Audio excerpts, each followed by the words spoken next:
अस्सलाम वालेकुम, good morning, wake up Pakistan. हम उम्मीद करते हैं आप लोग ठीक होंगे, खैरियत से होंगे, अपने घरों में, दफ्तर में खुश होंगे और पहुंच ही गए होंगे दफ्तर। हम भी पहुंच गए। जो सूरत हाल इस वक्त कराची की है, आपको पता है कि गुज़िश्ता रात जो है खूब बारिश हुई है और बारिश के बाद उसके बाद के जो मनाजिर होते हैं वो बड़े खूबसूरत होते हैं। उन खूबसूरत मनाजिर में सबसे पहले बात कर लेते हैं कि जगह जगह आपको ट्रैफिक जैम मिलता है, पानी खड़ा हुआ होता है, लोग अपनी मदद आपके तहत किसी की बाइक ख़राब होती है, किसी का रिक्शा ख़राब होता है, किसी की गाड़ी ख़राब होती है, तो एक नफ्सा नफसी की सूरत हाल होती है और पूरे दिन का जो आगाज़ है वो एंजाइटी और स्ट्रेस से शुरू हो जाता है। बारिश पर मज़ीद बात करेंगे, लेकिन सबसे पहले बात कर लेते हैं बिज़नेस की कि आज का दिन कारोबार के हवाले से कैसा रहेगा और जो इंडिकेटर्स हैं, जो नंबर्स हैं, वो कहाँ पर खड़े हुए हैं और हमें क्या नवीद सुना रहे हैं, क्या इंडिकेटर के हवाले से आपको बताएं। स्टॉक मार्केट की नाज़रीन बात करें तो 100 इंडेक्स में हमने गुज़िश्ता रात कमी देखी है और 100 इंडेक्स में जो आपकी ट्रेडिंग हुई है उसमें जो शेयर्स हैं इतना ज़्यादा काम हमने नहीं देखा। मार्केट में आपका जो इंडेक्स है वो 78,000 पर ट्रेड कर रहा है। 77 से 78,000 पर इस वक्त इंडेक्स आपका चल रहा है और गुज़िश्ता शब हमने ये देखा जब मार्केट आपकी क्लोज हुई तो वो 486 पॉइंट्स के नेगेटिव, यानी कि मार्केट आपकी बेयरिश रही है। हमने ये एक्सपेक्ट किया था कि बुलिंग ट्रेंड जो है इंडेक्स अपना क्लोज करेगा। आगे बात करते हैं, इंटरबैंक में डॉलर सस्ता हो गया है। डॉलर जो है नाज़रीन कभी 10 रुपये, कभी 36 पैसा, कभी 40 पैसा, इसी हवाले से जो है वो अपने नंबर्स को नेगेटिव कर रहा है और कभी बढ़ा रहा है। इस वक्त जो डॉलर है, US डॉलर अगेंस्ट रुपया, वो 278 पर है, यानी 32 पैसे की गुज़िश्ता शाम हमने कमी देखी। जब ये क्लोज हुआ तो 32 पैसे पे ये उसको नेगेटिव रहा, तो 278 पे रहा और अगर ओपन मार्केट में डॉलर की बात करें तो वो 280 पे रहा। तो स्टेबिलिटी है गुज़िश्ता 3-4 हफ्ते से, अगर हम कहें कि ये महीना 2 महीना है तो डॉलर ने अपने आप को इस पर स्टेबल रखा हुआ है, ये एक अच्छी बात है। आगे बात कर लेते हैं नाज़रीन गोल्ड की। गोल्ड का भी आपको गुज़िश्ता प्रोग्राम में हमने बताया था कि इस वक्त बुलंद तरीन सतह पर है। जो फ़ी तोला है वो 2,63,000 अबव पर ट्रेड कर रहा है, उसका भाव बढ़ गया है। और क्रूड ऑयल का भी आपको बताएं कि आलमी मार्केट में उसके जो खाम तेल है कीमत में कमी है, तो उसका भी इम्पैक्ट हम आने वाले दिनों में अपने पाकिस्तान के जो oil and gas marketing companies हैं उस पे देख रहे हैं। फिर उसका आप पे हम पे जो सार्फिन है पेट्रोल के हवाले से, उस पर भी एक अच्छा मस्बत इम्पैक्ट आ सकता है। तो कारोबार के हवाले से ये अच्छी खबरें हैं। तो ये आपको हमने बिज़नेस के हवाले से एक शॉर्ट ब्रीफ दिया है। अब एक बार फिर बात कर लेते हैं वेदर की। नाज़रीन बताएं कि इस वक्त वेदर के हवाले से खबरें ये हैं कि गवर्नमेंट ऑफ सिंध ने रेन एमरजेंसी जो है वो दीगर शहरों में नाफिज कर दी गई है। दीगर शहरों से मुराद है कराची और हैदराबाद और अर्बन फ्लडिंग का खदशा है। ये बात गुज़िश्ता 3 दिन पहले ही बता दी गई थी कि एक जो ये सिस्टम आया है बारिश का, ये बहुत ताकतवर है और तमाम तर जो महकमे हैं, बल्दियाती इदारे हैं और दीगर इदारे हैं, उनको हाई अलर्ट कर दिया गया है और इस वक्त तमाम तर जो अमला वहाँ पर काम कर रहा है उनकी छुट्टियाँ भी मनसूख कर दी गई हैं। नाज़रीन बताएं कि 28 से 31 अगस्त तक बारिश बहुत ज़्यादा एक्सपेक्ट की जा रही है और महकमा मौसमियात के मुताबिक इस वक्त शदीद दबाव है, हवा का जो कम है जिसकी वजह से बारिश नहीं हो पा रही। इन तमाम तर मामलात पर बात करेंगे। वेदर एक्सपर्ट हैं, क्लाइमेट पे भी बात करते हैं। जुनेद जावेद ने हमें ज्वाइन किया है। जुनेद अस्सलाम वालेकुम and very good morning, welcome to the show. कैसे हैं आप, ठीक हैं? जी वालेकुम अस्सलाम, कैसे हैं आप? तबीयत ठीक है आपकी? ठीक है जुनेद, मुझे सबसे पहले तो ये बताइए कि कितनी बारिश हम एक्सपेक्ट कर रहे हैं और इस वक्त जो सिचुएशन है सड़कों की भी, वेदर भी, उसने भी अलार्मिंग सिचुएशन बता दी है, तो कहाँ पर खड़े हमें और हमारी क्या तैयारी होगी और किस तरह से हम देख रहे हैं ये स्पेल जो है? देखिए जी, ये स्पेल इंतहाई खतरनाक बताया गया था और कराची शहर के अंदर 150 से 200 मिलीमीटर के करीब जो है बारिश होनी थी।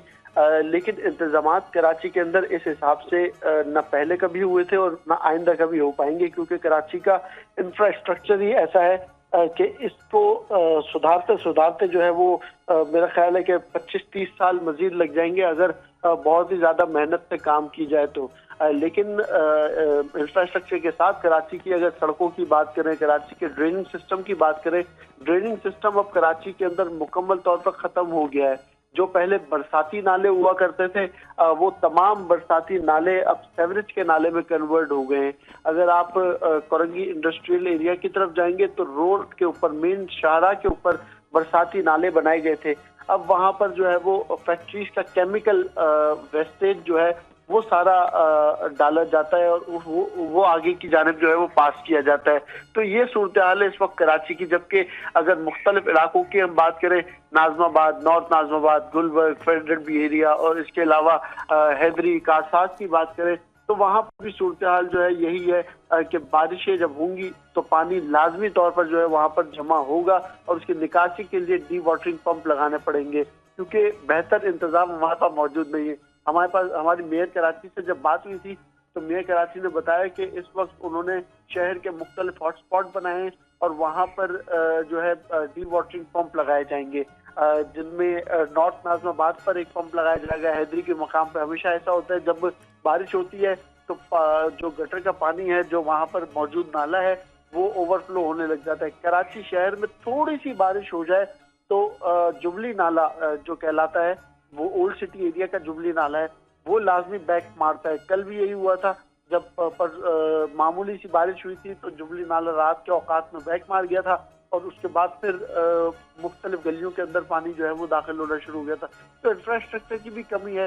इसके बाद हमारे पास जो सेवरेज लाइनें हैं वो इस हालत में अब नहीं है, क्योंकि पहले अंग्रेजों के दौर की ये सेवरेज लाइनें डली हुई हैं और इनकी वजूहत यह है कि पहले आबादी कम हुआ करती थी, लेकिन अब आबादी जो है कराची की बहुत ज्यादा बढ़ गई है, तो सर्विस लाइनों की भी तब्दीली की अब इस शहर को जरूरत है।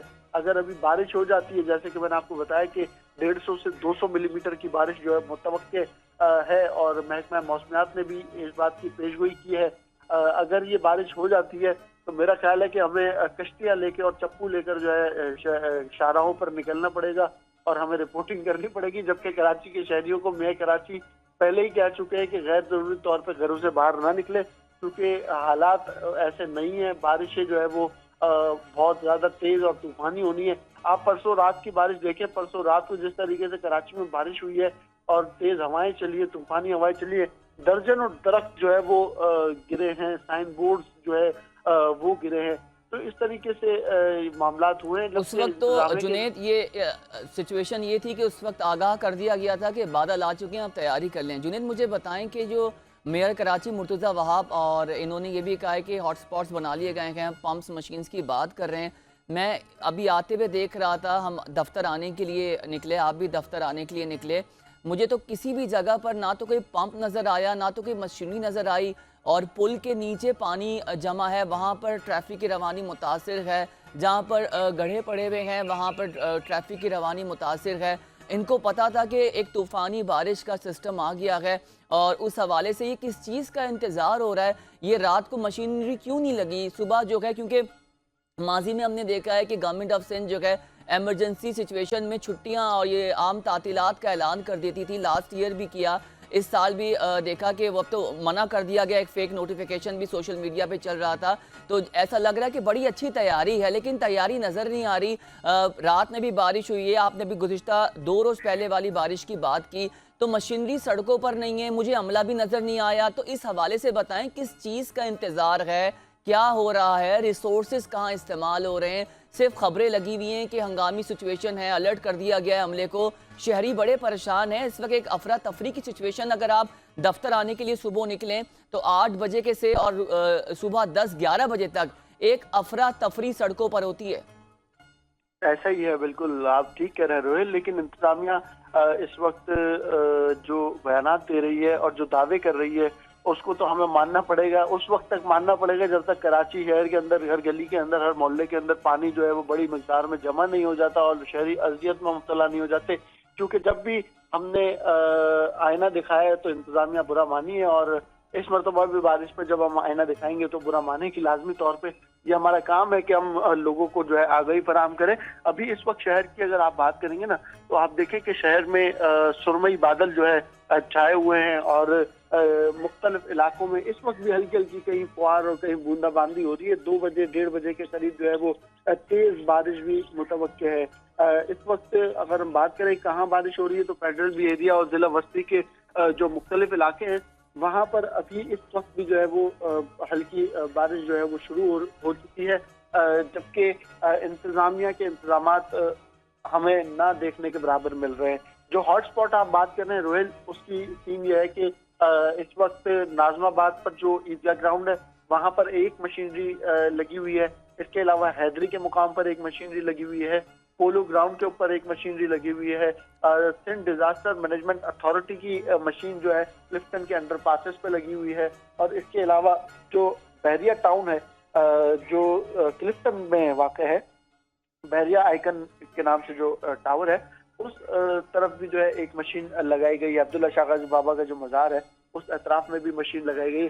तो इस तरफ जिला जुनूबी में कंटोनमेंट बोर्ड भी काम कर रही है, केएमसी भी काम कर रही है, सदर टाउन भी काम कर रहा है। इसी तरीके से कराची के मुख्तलिफ टाउन्स हैं, तो वहाँ पर पूरे शहर के अंदर 25 टाउन्स काम कर रहे हैं, केएमसी काम कर रही है।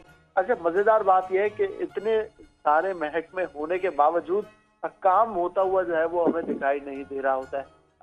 ये पहले से तैयारियां हो जानी चाहिए थी कि नालों की सफाई के साथ साथ अभी देखिएगा आप जिस तरीके से ये बारिश होगी, मेयर साहब दौरे पे निकलेंगे, हंगामी दौरे होंगे शहर के, और इसके बाद फिर बताया जाएगा कि फला नाले से जो है वो फला बोरी बरामद हो गई, फला नाले से फला बोरी बरामद। अरे भाई, तो पहले से ही ये बोरियां बरामद कर लेना। आप जब सफाई के दौरान चेक कर रहे होते हैं तो बोरियां पहले ही निकाल लिया करें। बारिश वाले दिन ही बोरियां जो है वो निकाली जाती है नालों से।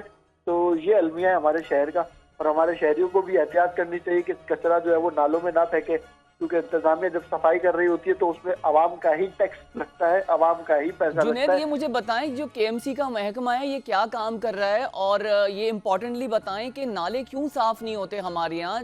बारिश हो, इतना कचरा भरा हुआ है, पानी रुकने की वजह ये है कि नाले साफ नहीं है, उनकी सफाई नहीं हो पाती। नाजमाबाद का इलाका है, वहाँ बड़ी पुरानी लाइनें लगी हुई हैं और बड़ा कंजस्टेड है, बड़ी सड़कें हैं वहाँ पर, बिल्डिंगें बनी हुई हैं। और अगर हम न्यू कराची, नॉर्थ कराची चले जाएं, वहाँ पर भी ये मामलात हम देखते हैं, बड़ा पानी वहाँ पे जमा हो जाता है। नॉर्थ नाजमाबाद का इलाका है, जौहर है, गुलशन इकबाल है, ये तमाम तर वो इलाके हैं जहाँ पर एक बड़ा चैलेंज होता है। और ख़ास बिलखुसूस ये यूनिवर्सिटी रोड जहाँ पर ये पुल की कंस्ट्रक्शन हो रही है, क्योंकि ये सारे वो रास्ते हैं जो आपको मेन कमर्शियल तक लेके आते हैं, आपको सदर तक लेके आते हैं, आपको क्लिफ्टन तक, आपको इंडस्ट्रियल एरिया कोरंगी तक। तो मुझे ये बताएं कि ये लोग नालों की सफाई इन्होंने पहले क्यों नहीं की? इनसे कोई पूछने वाला है महकमों से कि बारिश में एक हंगामी सिचुएशन क्रिएट तो हो जाती है, तैयारियां ये लोग क्यों नहीं करते पहले से? जी, ऐसा ही है। तैयारियां जो है वो दिखावे के तौर पे जरूर की जाती है, और शहरी जो है फिर अजियत में मुब्तला होते हैं जब ये तमाम मामला सामने आते हैं। इस वक्त मैंने आपको बताया ना कि 25 टाउन्स हैं, तो मुख्तलिफ टाउन्स की जो अंदरूनी गलियां हैं उनके इख्तियारात, उनके वसाइल, उनके मसाइल को हल करना टाउन इंतजामिया की जिम्मेदारी है। बल्दिया उस्मा कराची की जो जिम्मेदारी है, ये सारी जिम्मेदारी केएमसी की नहीं है, मेयर कराची की नहीं है। मेयर कराची की बड़ी शाहराहों के जिम्मेदार हैं, कराची के बड़े मसाइल के जिम्मेदार हैं। लेकिन ये जो अंदरूनी गलियां, जिस तरीके से आप लियाकताबाद की गलियों की बात कर लें, आप रणछोड़ लाइन उस्मानाबाद की गलियों की बात कर लें, आप गार्डन की गलियों की बात कर लें, आप मलीन सऊदाबाद की गलियों की बात कर लें, कायदाबाद की गलियों की बात कर लें, तो वहाँ पर टाउन एडमिनिस्ट्रेशन की जिम्मेदारी है, उनके टाउन चेयरमैन की जिम्मेदारी है कि वो अपने इलाकों के अंदरूनी नालों को साफ करवाएं, अपने इलाकों के मामला को जो है दुरुस्त कराएं। ऐसा होता हुआ दिखाई नहीं देता। इस वक्त तक बल्दिया उस्मा कराची हो या फिर जो टाउन इंतजामिया हो, वो इस कश्मकश में मुब्तला है कि वो इस पूरे सिस्टम को चलाए कैसे। वजह यह है कि इख्तियारात इनके पास मौजूद है, वसाइल इनके पास मौजूद हैं, फंड इनके पास मौजूद है, लेकिन जो मैन पावर है वो सही तरीके से यूटिलाइज जो है वो सही नहीं बात हो कर पा रहे हैं रही कि है। जो मैन पावर है उसका यूटिलाइज सही तरीके से नहीं हो पा रहा है। आपका बेहद शुक्रिया जुनैद जावेद, आप अपडेट कर रहे थे तमाम तर सूरत हाल के हवाले से। नाज़रीन, सिंध गवर्नमेंट के पास रिसोर्सेज भी हैं और बहुत अच्छा सिंध गवर्नमेंट काम भी कर रही है, और मैं हमेशा देखता हूँ जो हमारे ये चीफ मिनिस्टर सिंध हैं ये बड़े विजनरी हैं। ख़ास तौर पे जो चेयरमैन है पाकिस्तान पीपल्स पार्टी बिलावल भुट्टो, उनका एक बड़ा क्लियर और बड़ा अच्छा विजन है कि हमने बड़ा एम्पावर करना है अपने शहर को और सूबों को। लेकिन मुझे ऐसा लगता है या आपको भी ऐसा फील होता है जो महकमे हैं वहाँ पर गफलत है, वहाँ पर काम सही नहीं किया जा रहा है। एक गुजारिश है कि ख़ुद जाकर ग्राउंड में उतरें, और चीफ मिनिस्टर बड़े एक्टिव हैं, देखें कि क्या वजूहात हैं कि किस वजह से हमेशा बारिश होती है, कोई भी प्रॉब्लम आता है सिंध में जो है वो काम नहीं किया जाता। और इवन हमारा जो मेयर कराची है मुर्तज़ा वहाब, वो बहुत बेहतर काम कर रहे हैं, बड़े स्मार्ट हैं, डेडिकेटेड हैं, लेकिन अगेन वी आर फ्लंक, हम क्यों फेल हो जाते हैं। बहरहाल नाज़रीन, कराची का तो मौसम अच्छा है और वक्फे से बारिश का सिलसिला जारी है। अगर आप निकलें दूसरी तरफ तो एक तो एडमिनिस्ट्रेटिव मामला छोड़ दें, जो कराची के अपनी खूबसूरती है, बारिश हो रही है और सुबह से मौसम जो है खुशगवार हो गया। 28 से 30 और 31 अगस्त तक बारिश की जो है प्रेडिक्शन की गई है। इसी हवाले से बात करेंगे। हमारे साथ मौजूद है मंसूर ज़िया। मंसूर, अपडेट कीजिएगा, कैसा मौसम है इस वक्त शहर कायद का? जी बिल्कुल, जैसा कि महकमा मौसमियात ने कहा था कि बारिशों का 5वां स्पेल जो है वो सिंध में दाखिल हो जाएगा और जिसके बाद जो है कराची शहर में काफ़ी ज़्यादा बादल जो है वो जमकर बरसेंगे और कराची वालों के हम देख रहे हैं कि वाकई जो है उनके बहुत ज़्यादा मज़े आ चुके हैं कि गुज़िश्ता 1 या 2 रोज़ से कराची में वक्फे से कहीं हल्की तो कहीं तेज़ बारिश जो है उनको देखने को मिल रही है, जिसके बायस जो है कराची का मौसम जो है इंतहाई खुशगवार हो चुका है। अगर आज भी हम बात करें तो कराची के बेशतर ऐसे इलाके जहाँ पर हल्की हल्की बूंदाबांदी जो है सुबह से ही जारी है। क्लिफ्टन का इलाका हो गया, नॉर्थ नाजाबाद का हो गया और दीगर एतराफ़ के जितने भी इलाके हैं वहाँ पे कहीं कहीं हल्की बारिश है। और आज भी महकमा मौसमियात के मुताबिक ये पेशगोई की गई है कि कराची में कहीं कहीं हल्की बूंदाबांदी या फिर तेज़ बारिश के इम्कानात जो है वो मौजूद हैं। अगर हम दर्जा हरारत के हवाले से बात करें तो इस वक्त शहर कायद का मौजूदा दर्जा हरारत जो है वो 26 डिग्री सेंटीग्रेड रिकॉर्ड किया गया है, जबकि आज ज़्यादा से ज़्यादा दर्जा हरारत जो है वो 32 डिग्री सेंटीग्रेड तक जाने का इम्कान है। जबकि हवा में नमी का तनासुब जो है वो 88% रिकॉर्ड किया गया है, जबकि मगरबी सिंध से जो हवाएं चलनी है वो 19 किलोमीटर फी घंटा की रफ्तार से चलनी है। अगर हम मूनसून हवाओं का जो कम प्रेशर के हवाले से बात करें, हवा का इंतहाई कम प्रेशर जो है वो सिंध और भारतीय गुजरात की तरफ जो है उसकी सरहद पर वो मौजूद है और आहिस्ता आहिस्ता जैसे ये कम दबाव मगरिब की जानिब बढ़ेगा तो महकमा मौसमियात वालों ने ये खबरदार कर दिया है कि कराची में जो है तेज हवाओं के साथ यानी आंधी के साथ जो है बादल जो है वो जमकर बरसेंगे, यानी तेज मूसलाधार बारिश होगी। 28 से लेकर 30 अगस्त के दरमियान महकमा मौसमियात ने कहा है, कराची वालों को ये खुशखबरी कह लें या उनको खबरदार किया है कि कराची में बादल जो है वो बहुत ज़्यादा जमकर बरसेंगे, यानी मूसलाधार बारिश की सूरत में कराची वालों को इस बार बारिश जो है वो देखने को मिलेगी। और साथ साथ महकमा मौसमियात वालों ने यह खबरदार किया है कि जितने भी शहर कायद के अंदर जो बिल बोर्ड्स हैं, जो बिजली के खंभे हैं, इस तरह की जो चीज़ें जो मकामात लगाई गई हैं, खासकर जो बहुत से लोगों ने अपने घरों की छतों पे सोलर पैनल लगा दिए गए, उनको इंतहाई खतरनाक जो है उन्होंने करार दे दिया गया। और साथ साथ ये भी कहा है कि जितनी भी कमज़ोर दीवारें या छतें हैं उनके भी गिरने का महकमा मौसमियात ने अभी से पेशगोई कर दी है। जी बिल्कुल मंसूर ज़िया, आप हमें अपडेट कर रहे थे, बता रहे थे कि इस वक्त बारिश का सिलसिला जारी है और आज पूरा दिन बारिश जो है और बहुत ही ज़बरदस्त बारिश जो है एक्सपेक्ट की जा रही है। नाज़रीन, एक ब्रेक लेंगे, ब्रेक से जब वापस आते हैं तो मगर दूसरे इश्यूज़ पर बात करेंगे। Stay with us.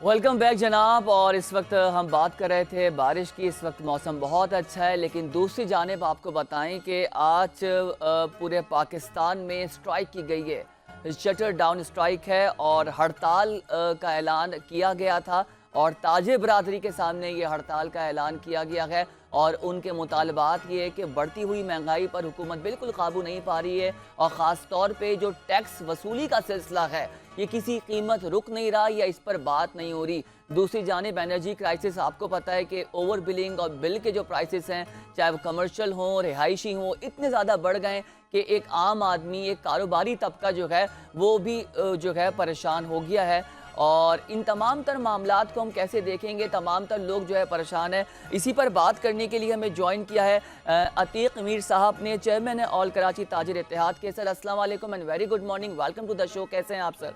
वालेकुम अस्सलाम, आपको भी सुबह मुबारक हो। सर आज पूरे पाकिस्तान में स्ट्राइक की कॉल दी गई है और आप लोगों ने बड़ा कैटेगोरिकली गवर्नमेंट को पहले भी बात करने की कोशिश की गई, लेकिन नॉन सीरियस है वहाँ से मामला। इस्लामाबाद से नई सुनवाई हो रही, बातें हो रही हैं, टेबल टॉक हो रही है, लेकिन बिलाखिर आपने आज ये स्ट्राइक की कॉल दी है। तो क्या एक्सपेक्ट कर रहे हैं, स्ट्राइक के बाद सुनवाई होगी या मजीद कोई लायामल है आप लोग का?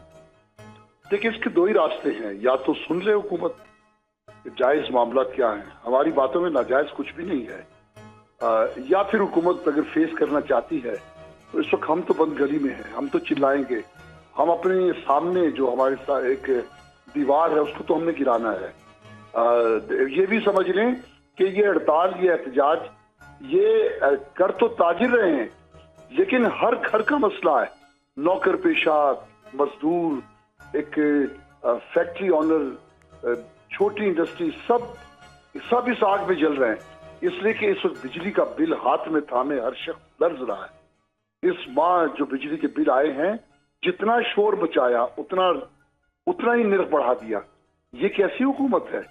लोगों ने जाने दे दी, बिजली के बिलों को देखकर घरों में भाई ने भाई को कत्ल कर दिया, और आपने वो असबाब पैदा किए कि मजीद लोग मरते हैं तो मर जाएं।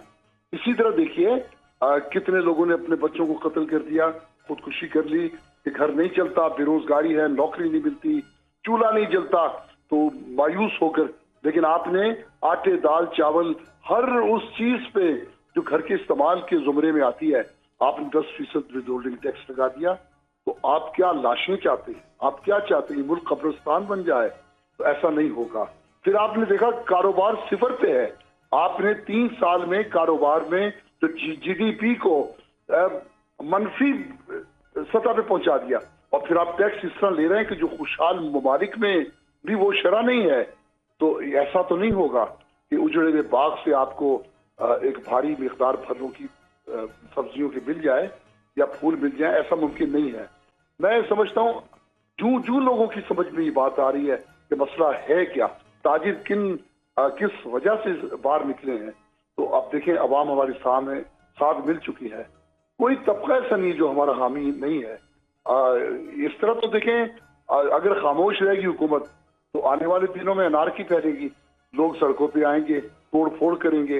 बांग्लादेश की मिसाल आपके सामने है, इसी तरह आपके सामने दीगर ममालिक हैं, श्रीलंका आपके सामने है। तो वो छोटी छोटी बातों पे जो वो तहस नहस कर सकते हैं सब कुछ, तो ये कल ये बगावत हो, सिविल नाफरमानी हो, इनकलाब की तरफ बात चली जाए तो आप सोचें कि फिर मुल्क का क्या होगा।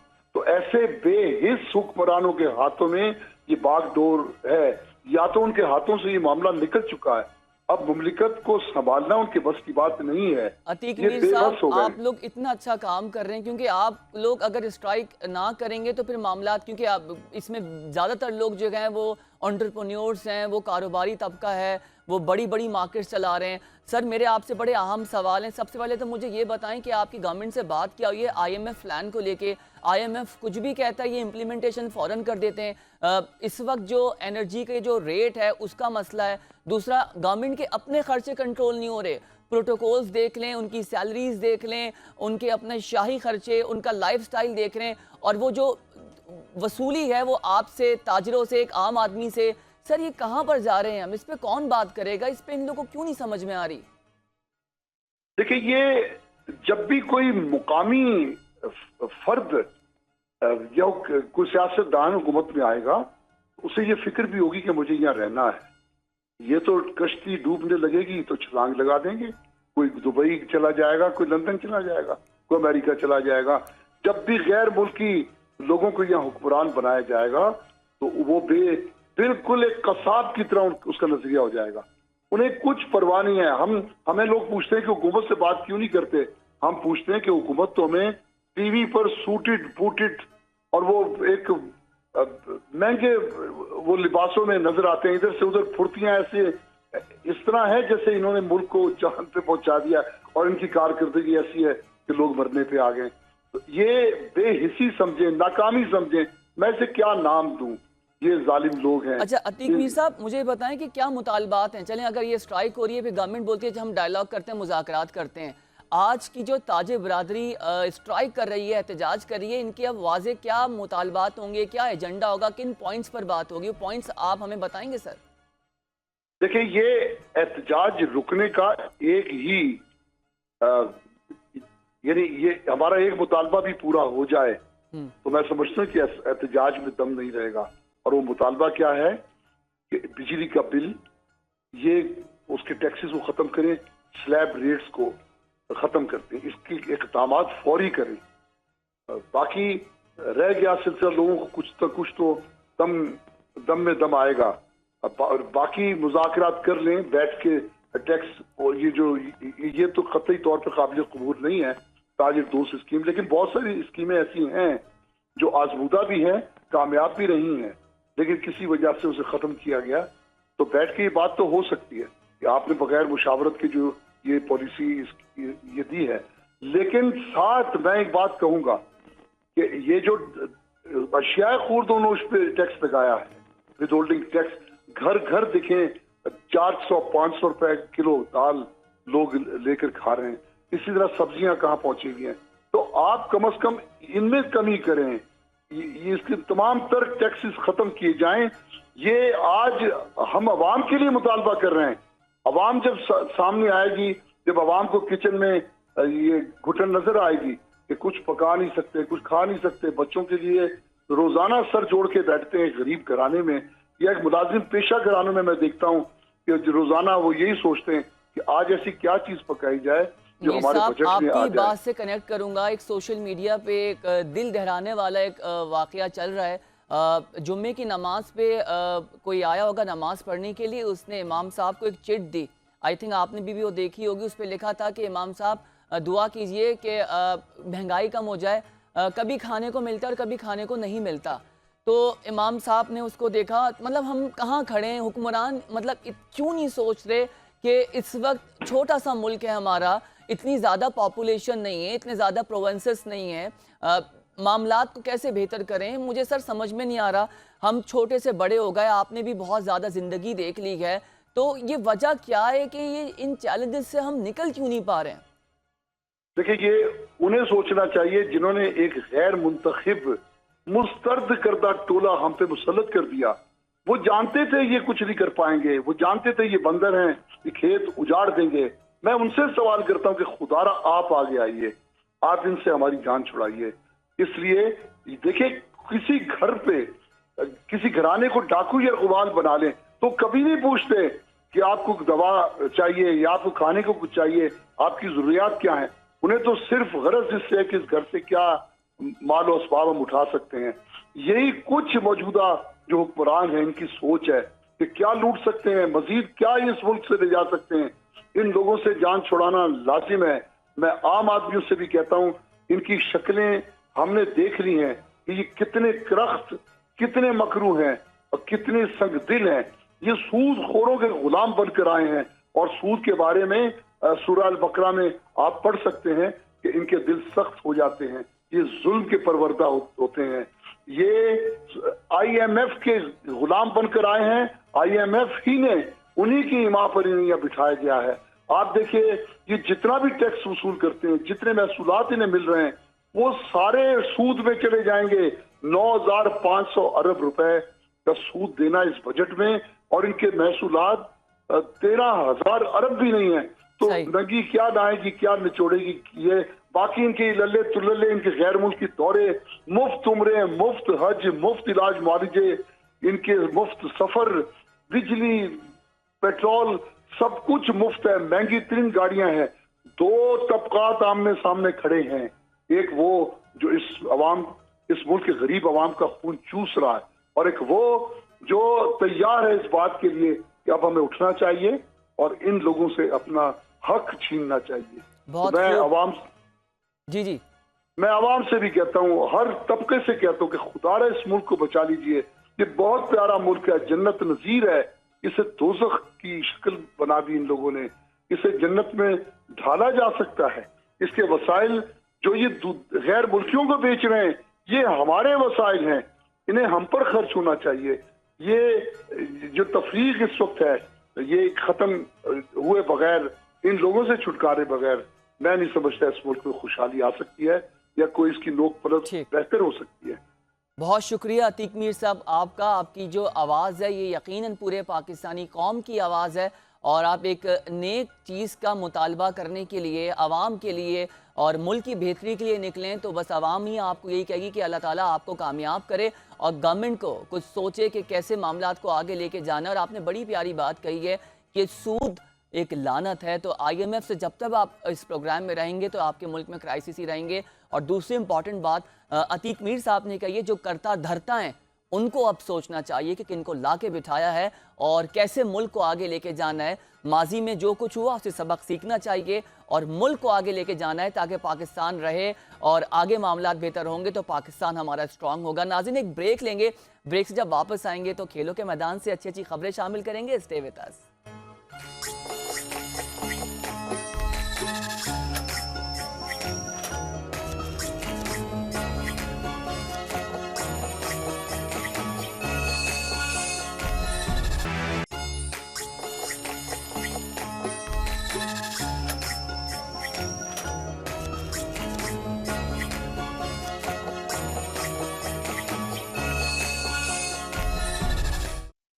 वेलकम बैक जनाब। और अब बात करते हैं हम स्पोर्ट्स के हवाले से। स्पोर्ट्स के हवाले से अगर मैं अगस्त की बात करूं तो बड़ा प्यारा महीना है। अरशद नज़ीम से स्टार्ट हुआ, फिर इंडिपेंडेंस डे आया, लेकिन बांग्लादेश ने जो हमारे साथ किया वो भी आपको पता है। खेल है, ये चलता है, उससे लर्निंग भी होती है। लेकिन अब रिपोर्ट ये है, अगर हम वुमेन एम्पावरमेंट की बात करें तो आपको पता है पाकिस्तान की जो वुमेन है वो किसी मैदान में किसी से भी पीछे नहीं है। लिहाजा ICC ने विमेंस T20 वर्ल्ड कप का शेड्यूल जारी कर दिया है। इसी पर बात करेंगे। हमें ज्वाइन किया है ताबिश मीर ने, स्पोर्ट्स एनालिस्ट हैं, स्पोर्ट्स के हवाले से बहुत बेहतर राय रखते हैं। ताबिश, अस्सलाम वालेकुम and very good morning, welcome to the show. कैसे हैं आप? सबसे पहले रोहेल, आपका बहुत शुक्रिया और आपकी जो इंतज़ामिया है और आपके चैनल 5 की जो तमाम जो इंतज़ामिया उसकी बड़ी नवाजिश की, जिसने मुझे आपके इस प्लेटफॉर्म पर आज मदऊ किया, आपकी बड़ी नवाजिश और जज़ाकल्लाह। नहीं, हमारी माशाल्लाह प्रोडक्शन टीम बड़ी अलर्ट है। जैसे बस कोशिश ये होती है कि खबर मिले और उस पर फ़ौरन तहकीकात शुरू कर दें। मुझे ये बताएं ताबिश, वुमेन क्रिकेट टीम की जो शेड्यूल जारी किया गया है ICC की जानिब से, इसको आप किस तरह से देख रहे हैं और क्या एक्सपेक्ट किया जा रहा है कि किस तरह का खेल मुतवक्के होगा? देखें, बिल्कुल जिस तरीके से हमने देखा मैच T20 मेला मुनक़िद किया गया, लेकिन वहाँ पाकिस्तान को काफ़ी ज़्यादा जो है मायूसकुन परफॉर्मेंस का सामना करना पड़ा। पाकिस्तान टीम पहली मरतबा USA में होने वाली USA की टीम से शिकस्त खुर्दा हुई।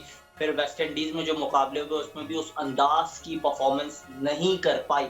लेकिन अब वुमेन्स का ये जो मार्का है, इसमें भी हमने कुछ ऐसी तब्दीलियाँ की हैं जो इंतहाई ज़्यादा हैरानकुन है। पाकिस्तान टीम के साथ बहैसियत कप्तानी के फ़राइज़ सर अंजाम देने वाली निदा डार को आपने कप्तानी के फ़राइज़ से हटाकर बहैसियत ऑलराउंडर टीम में खिला रहे हैं। पाकिस्तानी टीम की फास्ट बॉलर फातिमा सना, जिनका ताल्लुक कराची से है, वो बहैसियत कप्तान पाकिस्तान टीम की मेज़बानी करेंगी। आपकी टीम के अंदर अंडर 19 टीम की जो कैप्टन है उरूब शाह, जिनका ताल्लुक कराची से, वो भी टीम का हिस्सा है। आपको मैं उरूब के मुतालिक भी बताऊं, क्योंकि उरूब का ताल्लुक भी कराची से है और उरूब जो है वो वाहिद ऐसी पाकिस्तानी लेग स्पिनर बॉलर है जिसमें ये सलाहियत है कि वो शॉर्टर फॉर्मेट के अंदर विकेट्स लेना जानती हैं। उन्होंने हाल ही में जो इवेंट हुआ हमने खेला और उसमें भी काफ़ी शानदार परफॉर्मेंस का मुजाहरा करके दिखाया। हिंदुस्तान के खिलाफ अच्छी परफॉर्मेंस का मुजाहरा किया और दीगर टीमों के खिलाफ एशिया कप के अच्छी परफॉर्मेंस का मुजाहरा किया। वहाँ भी पाकिस्तानी वुमेन टीम की परफॉर्मेंस कदरे बेहतर थी, लेकिन जो उम्मीद की जा रही थी वैसी नहीं थी। ऐसा लग रहा है पाकिस्तान मेंस टीम की तरह पाकिस्तान वुमेन्स टीम जो है वो भी शाना बशाना उनके साथ ही चल रहे हैं। दोनों ने अपनी राहें जो है चिमटी रखी हैं। दूसरा ये कि आप देखें, माजरत के साथ कहना पड़ता है कि ऐसे लोगों को आपने पाकिस्तान वुमेन टीम का हिस्सा बनाया है जिनका किरदार से मुताल्लिक इस वक्त मैं नहीं कह रहा।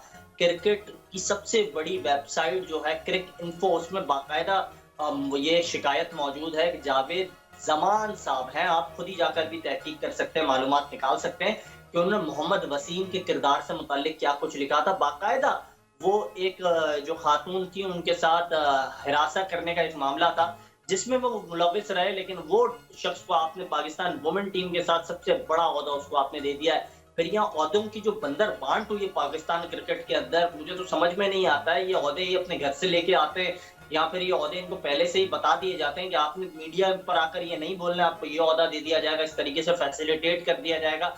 ना जाने क्यों ऐसे कौन से इनमें सुरखाब के पर लगे कि वही टेस्टेड और अच्छा ताबिश ये बताएं, ठीक है ताबिश ये बताएं, जो ICC के नए सरबराह मुकर्रर किए गए हैं उनके हवाले से बताइएगा कि उसके बाद क्या मामला देख रहे हैं, उसका पाकिस्तान पे कोई नेगेटिव इम्पैक्ट तो नहीं आएगा उनके आने से, या उनके जो पर्सनालिटी है उनके थॉट के हवाले से? देखें सर, सोने पे सुहागा हो गया। एक तो आपके यहाँ पाकिस्तान क्रिकेट बोर्ड के मामला, टीम की कारकर्दगी दोनों सुधरने का नाम ही नहीं ले रही है। दूसरी जानिब आपको हिंदुस्तान हर मास पर जो है आइसोलेट करना चाहता है, और अब सोने पे सुहागा ये हुआ है कि जय शाह जो है वो आईसीसी के सरबरा मुकर्रर हो चुके हैं। इसके वाज़े तौर पर असरात सामने आएंगे। हम फरवरी के अंदर जो है मेजबानी कर रहे हैं चैंपियंस ट्रॉफी की, और मुसलसल हम देख रहे हैं जय शाह जो है वो बीसीसीआई के भी प्रेसिडेंट है, और वो वाज़े तौर पर कह रहे हैं कि हम नहीं चाहते हैं कि पाकिस्तान हिंदुस्तान की टीम आए। मेरे मुताबिक हिंदुस्तान में मौजूद जो हिंदुस्तानी खिलाड़ी हैं, साबिक कप्तान, उनसे भी राब्ते हुए, उनकी ख्वाहिश है कि वो आए या खेलें। लेकिन मुसलसल मैं देख रहा हूँ जो वहाँ की एक एस्टैब्लिशमेंट है हिंदुस्तान की, वो नहीं बस अब चाहती। लॉबिंग का काम करेंगे मिलके इंडिया को प्रमोट करने के लिए और पाकिस्तान को नुकसान पहुंचाने के लिए, यही हम एक्सपेक्ट कर सकते हैं।